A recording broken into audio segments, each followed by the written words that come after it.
Hey guys, I am so excited to share with you in this masterclass today a subject that's near and dear to my heart, hustle and heart, ironically. And what this is going to be a class about today is really building that thriving business while prioritizing what matters most. So, a guide to balancing real estate, family, and any personal fulfillment that you need, that we all need in our lives, without that burnout. So I am Amy Weaver. I am the Senior Vice President of Growth, and I've been with eXp about 4 years. And I'm so excited for you to learn a little bit today. And this is just going to be a high-level overview of how I live my life day in and day out. That really helps me to have that balance and to, get back to what matters most, even when I fall out of balance.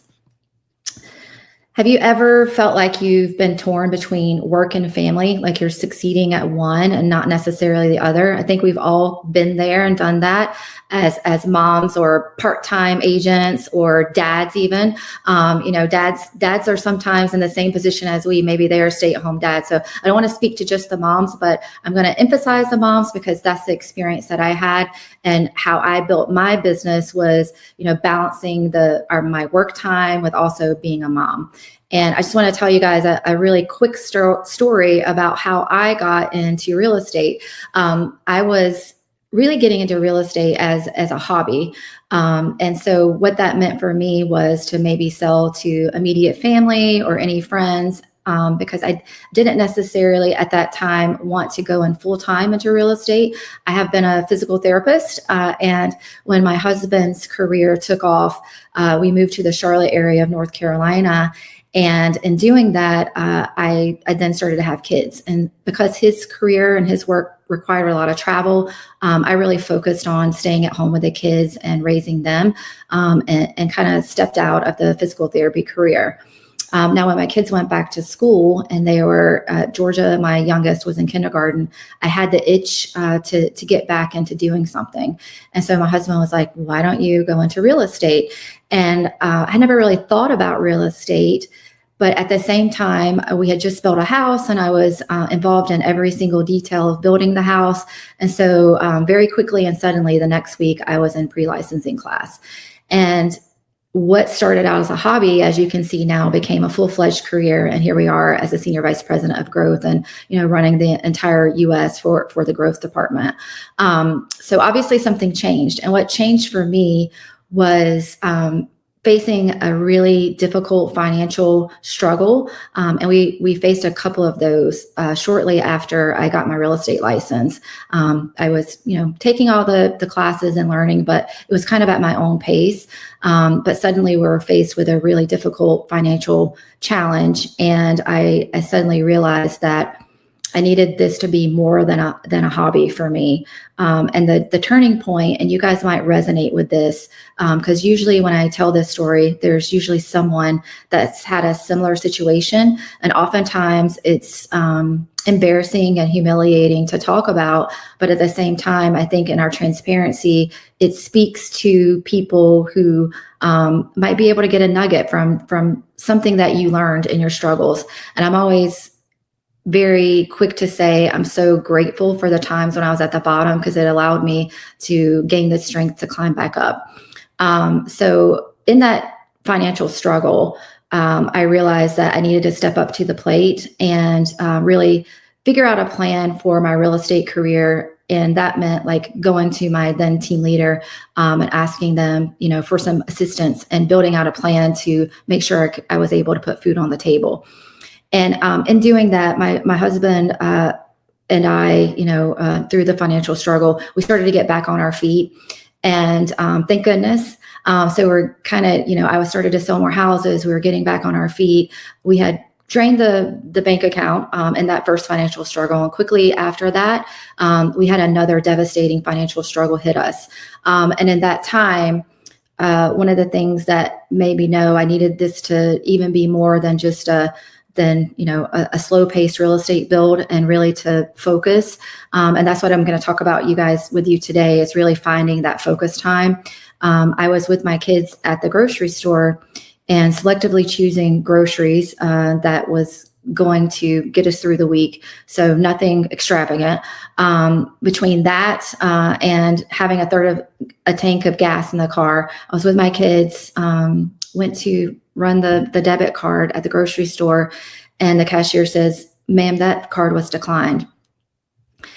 And I paused, and I'm looking through my Rolodex of credit cards, and I'm looking at them, and I'm trying to think which one might have a fraction of some space on there where I can charge these groceries. And so I try the second one, swipe. Ma'am, that one was declined as well. Try for the third time's a charm sometimes. And so I pull out the third card, and she just looked at me with, pity in her eyes. And she's like, "No, ma'am." And so I had my kids with me, and I decided I would call my husband, because remember, this is our second financial setback. And in that, we had already drained the bank account, and now we'd really started to fill up the credit cards, and they were completely full. So I called my husband, and I said, "Hey, are we completely out of money in the bank account? Because I'm trying to buy groceries, and I need to, put gas in the car." And he checked the account really quickly, and he's like, "Yeah, a lot of automated expenses came out yesterday. There's zero in the account."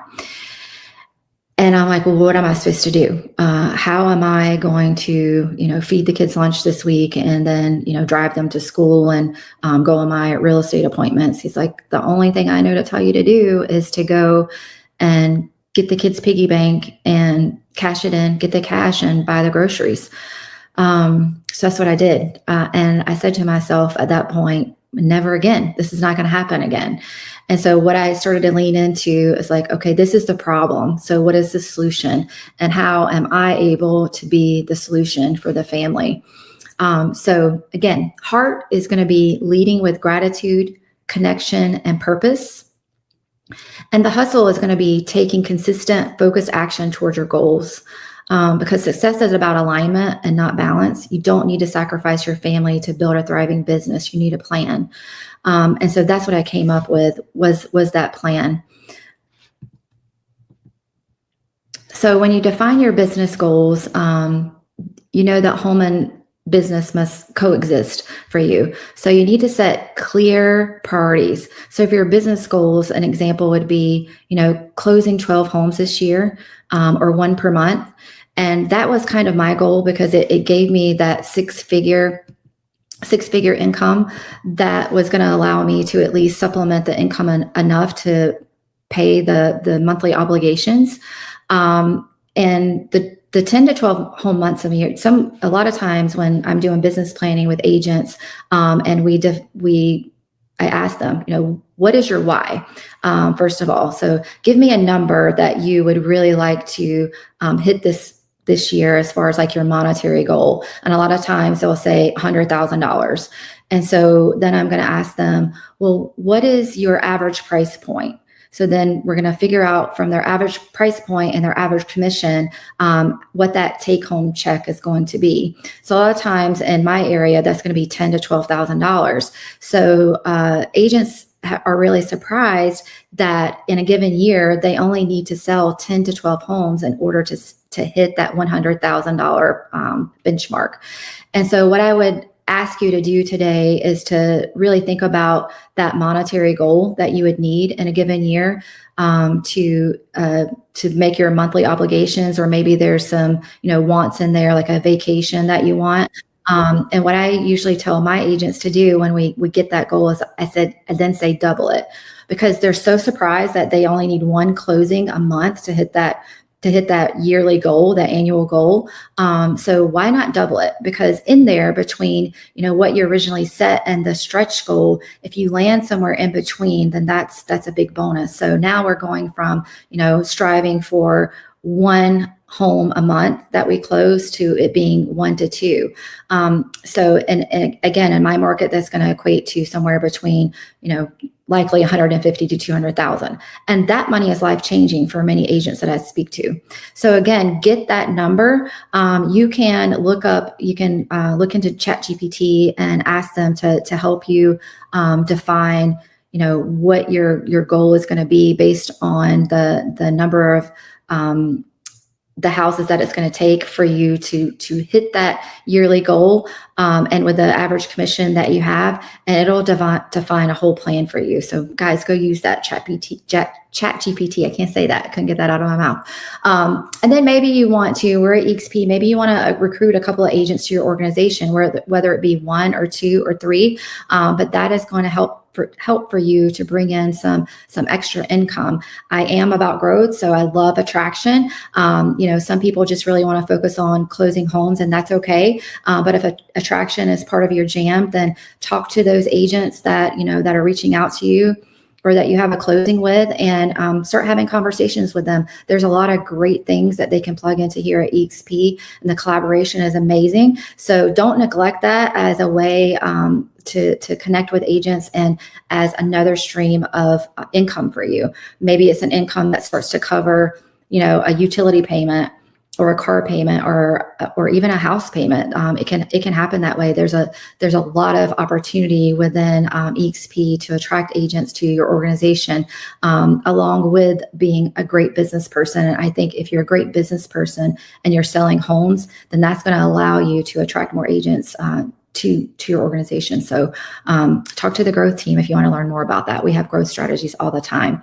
And then you're always going to want to build a brand that attracts clients effortlessly, because in the beginning, when you guys are just building, it's going to be a lot of outreach to people that your sphere. But once you start having business continuously and consistently, then you're going to have them there because you're going to do such an amazing job. They're going to refer you to other people, and you're going to have a social media brand that is recognizable, and you're going to be posting on that regularly. And so you're going to be top of mind for not only your past clients, but for their friends and family, and then also everyone that's following you in your social media account.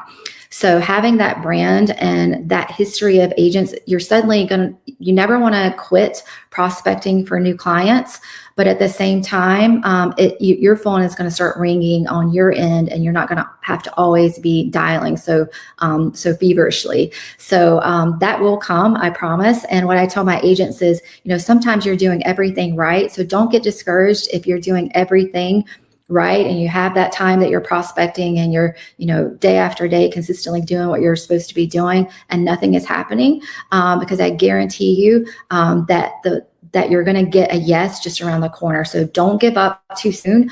A lot of agents get really frustrated in that period, but after you do that consistent work and that you have that compound effect, then in months 4, 5, 6, you're going to start to have 8 clients tell you like, yes, I'm ready for you to list my home, or yes, I want to use you as my buyer's agent. And then you want to set your home and personal life goals. So an example for that, and what I did was to make sure that that I had 3 times, had at least 3 times a week that I was having dinner with my family. That was really important to me because that was a time when we could all come together as a family. And, when you have your kids at the table, then that's a lot of the times when they'll open up and talk to you about their day, or any struggles that they're having. So it's a really great time to connect. And we were low key, as a family at the dinner table. It wasn't like, I was like, so what did you do today? I kind of let the kids lead, and maybe I talked to them about what I did. And then they felt free to open up about their day. And so again, if you're doing that consistently, then your kids are going to get used to that. And your husband, if he's there, and it's just a great family time. And made sure that I really tried to never miss one of my kids' games or one of their events, in particularly if it was an important one. My son and daughter were 3 years apart, so oftentimes they would have a game or an event at the same simultaneously. So if my husband was in town, then we would each tackle that. But I just really think it's important to show up for your kids when it matters. And so just make sure that you're not sacrificing something really important for a deal.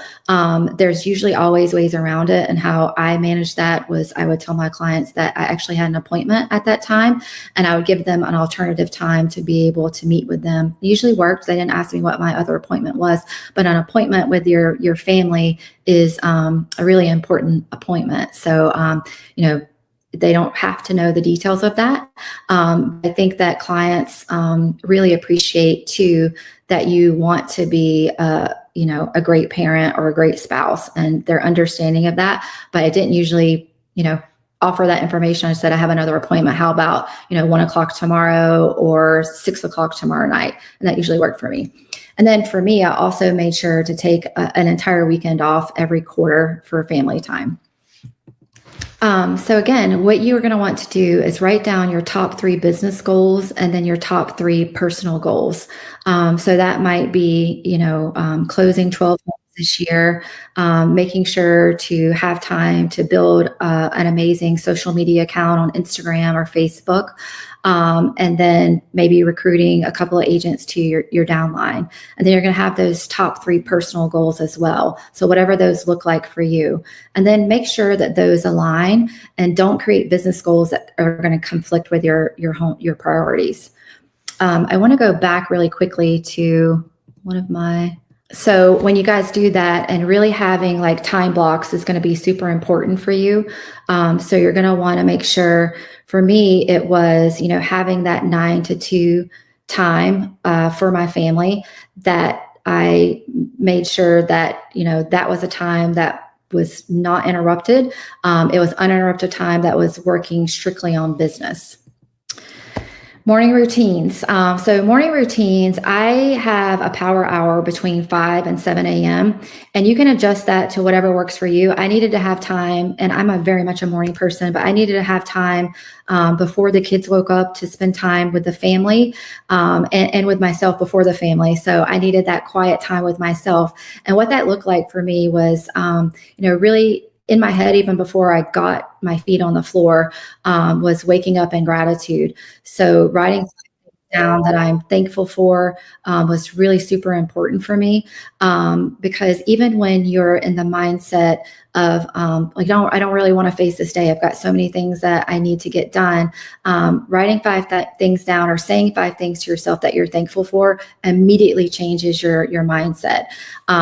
Also, you're going to want to read something, once you're up and you're going, read something that's inspirational, or listen to something that's inspirational. I like to read all the time. So I'm always reading a self-help or some kind of book that's going to help me in my business. So spending 10 to 15 minutes in reading, it's not like you have to read chapter after chapter, because the goal is to get you into the right mindset so that you can have a super productive day. Moving your body.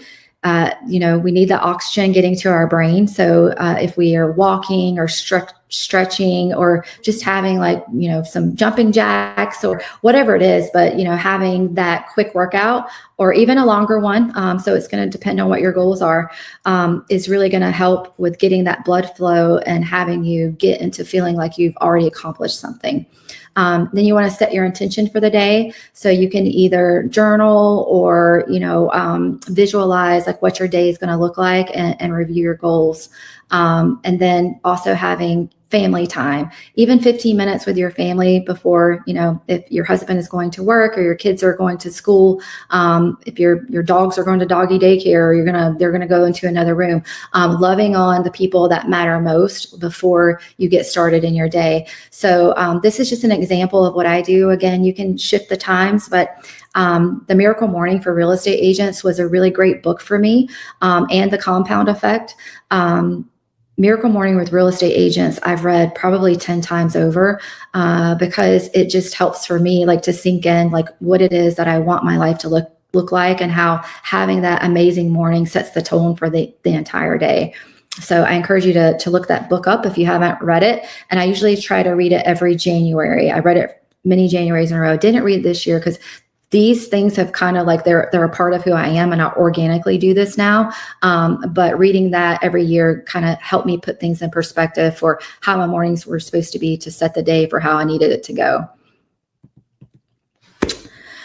And that writing those thank you notes, that's another thing I did is I wrote thank you notes. So you guys might want to implement this into your daily routine. I wrote 2 thank you notes actually every single day.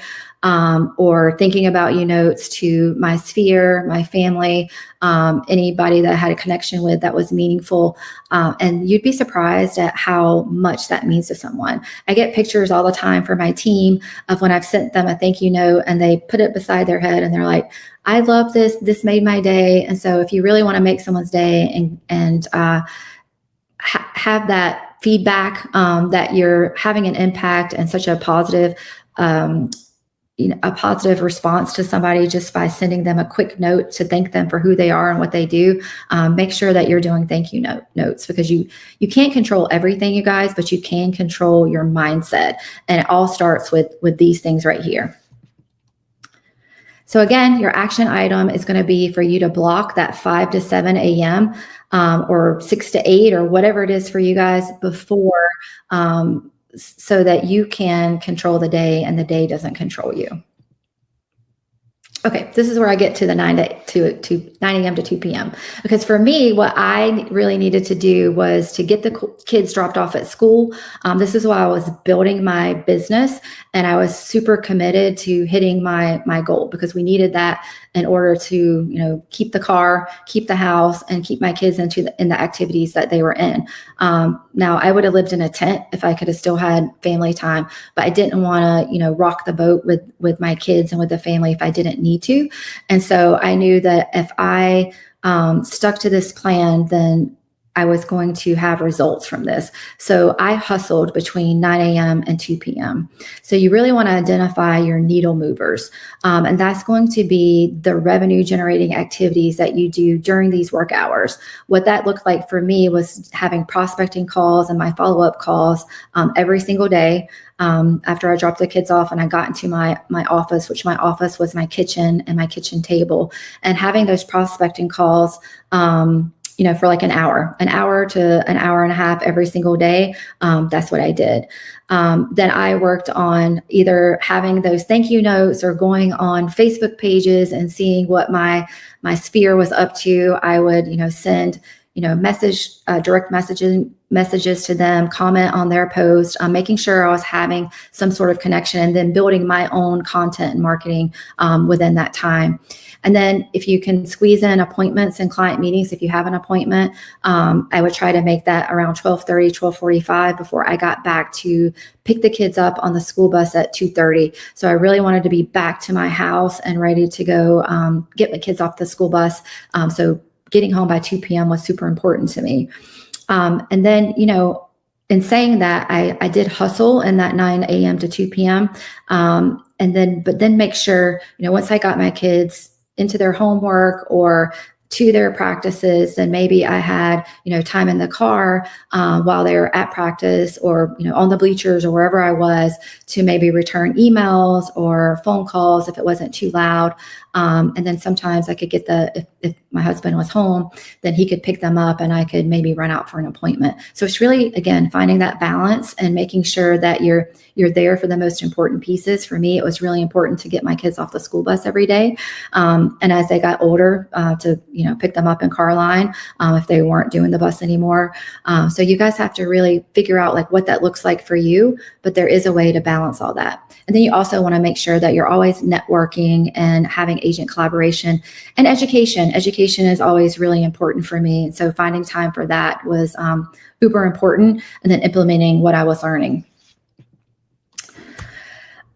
You could even set up like the 3-3-3 rule. So, just depending on the amount of time that you have, like if you're a part-time agent or you don't have the whole 9 to 2, maybe you're having 3 calls to your past clients for Sphere, 3 conversations with active leads, or 3 calls with clients that you have. You've listed their property or buyers to just make sure you're staying in great communication with them. And then 3 follow-ups with potential recruits or referral partners. Again, make sure that you're using the growth team for that. We want to help you with anything that you can do with potential recruits. And I'm super excited to partner with you guys in that, because it can make a difference in the revenue streams that you're bringing into your family.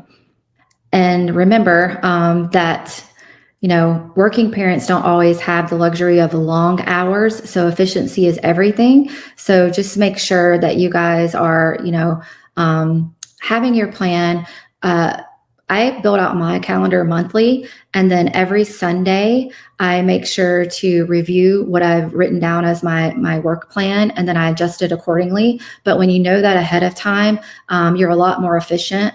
And being committed to those activities that you write down that are going to be the ones that move the needle for your business is really important. And there's a difference between being committed and being interested. So when you're committed in something, that means you're going to do it no matter if you feel like doing it or not. That is going to be something that, if you relate it back to exercise, most days we don't feel like doing the exercise. We're like, it feels really comfortable to be in my pajamas and, continue to sit on the couch and read the books. But, if you're committed, you're going to get up, you're going to go get on your exercise clothes, you're going to go out the door. Once you're out the door, then it's easy to do. So make sure that, whatever it is that you've committed to, and however you can, if you want to listen to music to get you pumped up, or if there's a podcast that you listen to get you pumped up.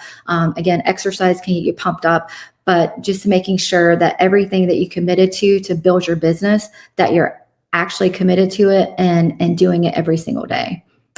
So block 9 a.m. to 2 p.m. for money-making activities, or again, whatever that looks like for you. No distractions, no errands, and no busy work during that time. So the systems that are going to keep you sane is the time blocking, and maybe you even have theme days. I didn't have theme days. I had the same day every day because that is what works for me. Having that prospecting call time, and then social media time, and then appointment time is what worked for me. But maybe you need to have a different theme. So whatever it is, whatever it works for you. So Monday might be your lead generation time. Tuesday might be your appointment time.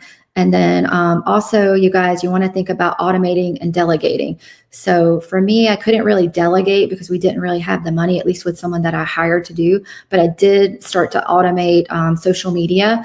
And then I outsourced my kids to help me with laundry. And so, maybe you need a laundry service to take that off of your plate.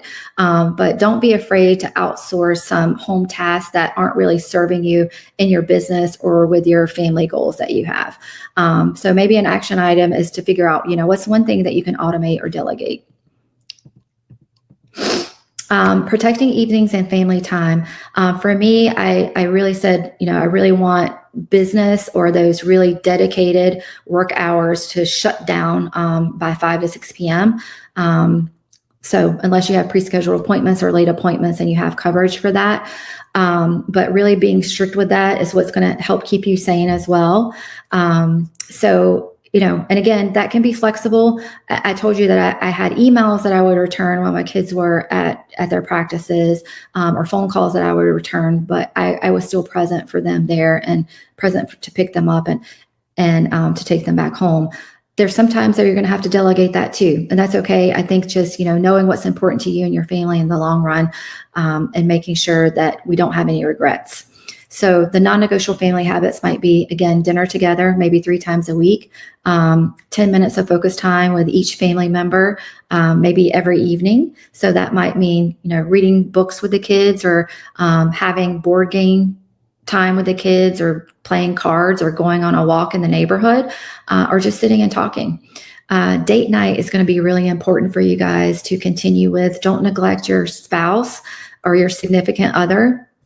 Because, again, like you're going to want that open communication, and we don't want to, lose sight of what's important to us, because the reason that we're working so hard is to make things better, have a better life and a better quality of life with our family. So, in keeping that in sight, don't get so busy that your busy takes you away from the things that you're being busy for. And that's like building the dreams with your family. Also, friend time. I can't tell you, like in the struggles that I had, my girlfriend time is super important. And that might just be, a phone call, a pick-me-up phone call, or a girls' night out. But build that into your schedule and go ahead and schedule it in. Schedule in your date night. It might be once a month, it might be once a quarter, but having that connection time with both your spouse and your friends is going to be super important to you. And again, it's going to be something that you're not going to regret in the long run. So again, your action item is going to be to block the 5 to 8 p.m. for family with some flexibility in there, but schedule it like it's an appointment, because success isn't just measured in transactions, you guys. It's also measured in memories. Weekends are usually a struggle for real estate agents, and you guys know that there's a lot of stuff that happens on weekends, and a lot of times that is when your clients are available. And it's okay if you set aside a day for yourself to absolutely not work, or maybe it's a half day. I did use Saturdays for open houses because that was a great resource for me. Open houses were great resources for me to meet new clients. I was very purposeful in how I treated open houses and greeting potential clients when they walked in the door and making sure to catch them after they had looked at the house and saying, hey, are we ready to buy the house? And most of the time they would giggle and they would let you know that, no, this house doesn't work for me, but then having other houses in the area that would work for them based on the criteria that works for them. So open houses can be a great resource for you guys to build your business. And so maybe Saturdays is a half day for you and you want to have open houses, or maybe it's a day that you have, a half day for showings. At least I try to never show more than 4 to 5 homes in a given day because it gets really confusing for those potential clients. So I gave them the rest of the half of the day to go and align with each other. It's usually couples that are looking at houses, sometimes single people, but give them that time to explore the town that they're looking at, or give them some restaurants to visit. But really maximizing the time that you have with them and not overstretching. So you can have half days of showings, and you can have half days of open houses, or you can have catch-up work if needed. Sunday, I really tried to have as a day for rest and recharging and realigning without work. But every now and again, I'd have to work half a Sunday. So again, it's that balancing act. So just figure out what that looks like for you, and it may vary from week to week. Personal growth, as I said before, is also really important. So take some time, while you're driving or walking, to listen to an audiobook or listen to a podcast, just, fitting that in. Those usually give me inspiration and help me to think of nuggets that I might not be thinking of now to run my business. So your action item is going to be decide which weekend day is going to be work free, or at least work less, and really stick to it.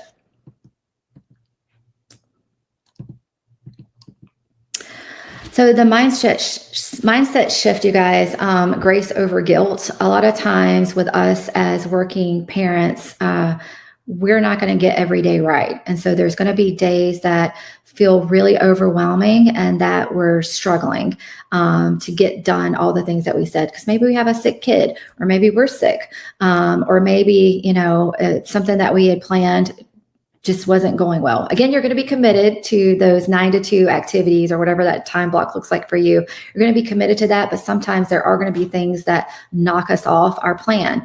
And so whenever that happens for me, I may have like a small pity party, but I want to give myself grace, because we all need that.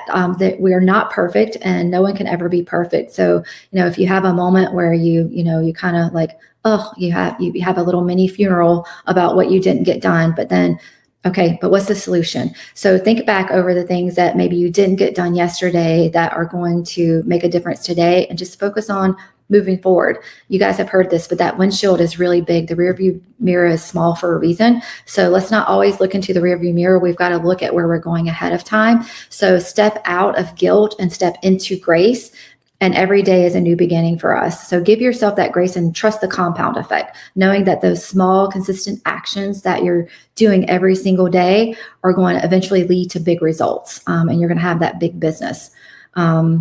And again, so when we get knocked off cadence of what we're doing, we just have to remember that no deal is actually worth sacrificing what truly matters. And again, that's what matters in our heart.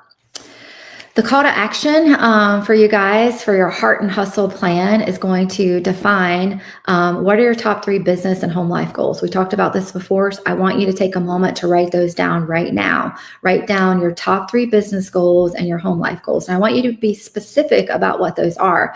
And then we don't just write goals, we reflect on them. So it does us no good if we set our goals aside and we don't look at them again. But if our goal is to make $200,000, then we need to be reflecting on that goal over and over and again, every day, really, and looking at, is what I'm doing, are my daily activities matching that that goal of me making $200,000? Am I still having great quality time with my kids or my spouse or my friends? And so write down what those look like for you. And maybe it's to play pickleball with one of your girlfriends once a month, or to have lunch once a month, or whatever it is. But write those down right now. And then you're going to design your daily schedule. And like I said, I like to do that at the top of the month, to go ahead and write down what my daily schedule will look like, and then revisit it every Sunday and make sure that that schedule is aligning with what my business goals are, what listings I have, what buyers I have in town. So you're going to tweak that schedule every single Sunday. Take 30 minutes to do that. And then every day you're going to wake up with gratitude and with a clear intention. You're going to visualize what your day is going to look like. You're going to get into exercise, and you're going to love on your family, your dogs, whoever it is, your neighbors, whoever's in your life that you want to love on, to make sure that you're having a good positive impact on those people. And then you're going to execute. So what changes do you guys commit to get your hustle and heart plan started today? And that's where I want to end this, because again, we can have a plan, but if we don't step into execution and commitment, then that plan is never going to come to fruition. So I really want you guys to, think about, if you have the same, I'm not sure how to build a business and also how to have a family. There is a way, and where there's a will and there's a way. And so I believe in you. And I know that this hustle and heart plan is going to get you to where you need to be. So I want to thank you guys for listening to me today and sharing with me today. Hit me up on Workplace if you would like to talk, or if you want to go more granular with anything I talked today. This was a really high level overview, and it's going to not be anything that you haven't heard before, but I hope that you were touched by some of the things that you can implement in your life to make sure that you don't neglect the people that are truly important. And the reason that we want to work so hard is to leave that legacy for our family. So let's not neglect our family. So thank you guys again. Please follow me on Hustle and Heart on Instagram. You'll find myself and Nadia Habib on there. And thank you guys. It's been my pleasure.